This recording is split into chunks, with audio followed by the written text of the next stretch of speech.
បាទនៅថ្ងៃនេះដែរខ្ញុំនឹងនាំយកនៅ content មួយប្រភេទជូនបងប្អូនទស្សនាសួស្តីទាំងអស់គ្នាបាទថ្ងៃនេះវិលមកជួបខ្ញុំទៀតហើយបាទ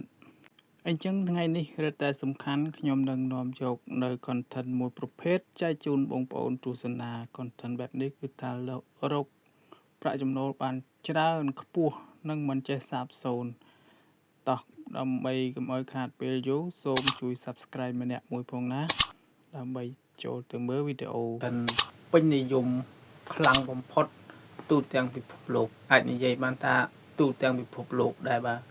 ព្រោះថា content មួយនេះមិនចាំបាច់ប្រទេសណាមួយប្រទេសកម្ពុជាឬក៏ប្រទេសជប៉ុនអាមេរិកអីទេប្រទេសណាក៏គេចូលចិត្តនិយមគ្រប់គ្រងមើលនៅវីដេអូមួយប្រភេទនេះដែរហើយវីដេអូនេះដែរវាមានលក្ខណៈស្រួលធ្វើហើយងាយស្រួលនឹងរកលុយបានច្រើនមែនទែនពីព្រោះថានៅពេលដែលគេមើលវីដេអូប្រភេទនេះគេមិនហោះចោលកណ្ដាលទីទេគេតែងតែមើលរហូតដល់ចប់តែម្ដងបាទ content នេះដែរខ្ញុំលើកយកបងស្រីម្នាក់ដែលគាត់ធ្វើ content បែបនេះ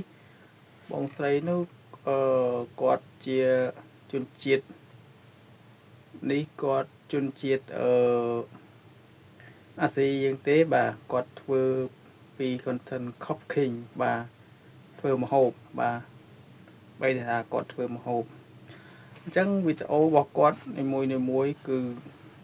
មានការគាំទ្រច្រើនដោយគាត់បង្ហាញអំពីម្ហូប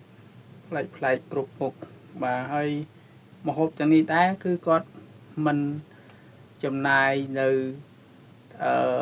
ហៅថាដើមទុនធ្វើដូចជាវីដេអូ AI អីផ្សេងទេគឺ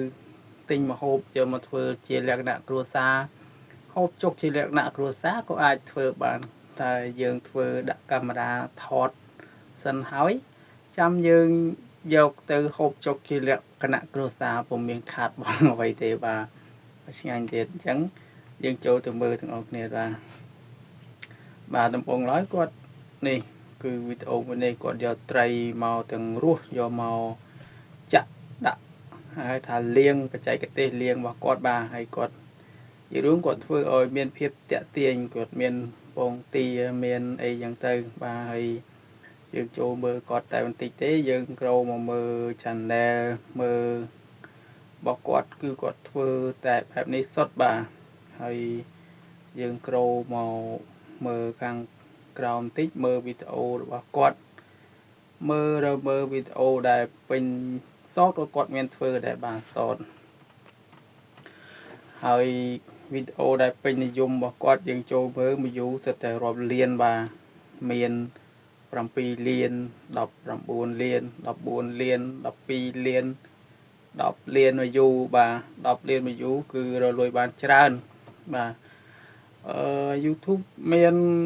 ការកំណត់ប្រទេសផ្សេងគ្នាគឺថាទឹកប្រាក់អាចរកបាននៅតាមប្រទេសនីមួយមានតម្លៃខុសគ្នាបាទហើយសម្រាប់បងប្អូនដែលគាត់មានបំណងនឹងធ្វើ YouTube ខ្ញុំ recommend ឲ្យបងប្អូនសម្រេចចិត្តជាមុនសិនចាំធ្វើនៅ YouTube នៅប្រភេទណាមួយដែលបងប្អូនស្រឡាញ់ធ្វើតែមួយប្រភេទនោះទើបមិនបែកអារម្មណ៍បាទបើបងប្អូនងាកមកធ្វើនេះតិចនោះតិចអានឹងបងប្អូនអាចនឹងបែកសើបាទជាដូចខ្ញុំមានបទពិសោធន៍របស់ខ្ញុំចាប់ដើមធ្វើ YouTube ខ្ញុំធ្វើច្រើន channel ដល់ពេលអញ្ចឹងទៅវាធ្វើអានេះផងនោះផងពេលណាយើងសប្បាយចិត្តមានពេលវេលាគ្រប់គ្រាន់យើងធ្វើបានគ្រប់មុខផុសហើយដល់ពេលយើងហត់នឿយជាមួយការងារផងអីផងអញ្ចឹងទៅយើងធ្វើបានតែខ្លះអត់ខ្លះដល់អញ្ចឹងកាលណាយើងខានផុសមួយថ្ងៃពីរថ្ងៃ YouTube គឺដាច់ view ដាច់ brand យើងលែងឲ្យឃើញហើយបាទអញ្ចឹងវីដេអូនេះมันមានអ្វីច្រើនទេគ្រាន់តែចង់និយាយប្រាប់បងប្អូនអំពីគន្លឹះ content មួយតែប៉ុណ្ណោះគឺថាគឺ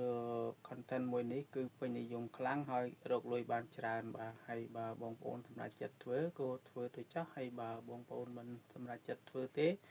ក៏តាមទៅតែអ្វី របស់បងប្អូនគិតទៅចាស់បាទហើយវីដេអូខ្ញុំវាដូចជាបែងដែរហើយមានតែប៉ុណ្ណេះសង្ឃឹមថាបងប្អូននឹងជួយ like ជួយ share វីដេអូខ្ញុំម្នាក់មួយផងបាទសម្រាប់អ្នកដែលថ្មីសូមមេត្តាជួយ subscribe ម្នាក់មួយដើម្បីទទួលបាននៅចំណេះដឹងថ្មីទៀតហើយជូនពរបងប្អូនសុខភាពល្អជោគជ័យទៅថ្ងៃខាងមុខទាំងអស់គ្នាណាចឹងវីដេអូមានតែប៉ុណ្ណឹងបាយបាយ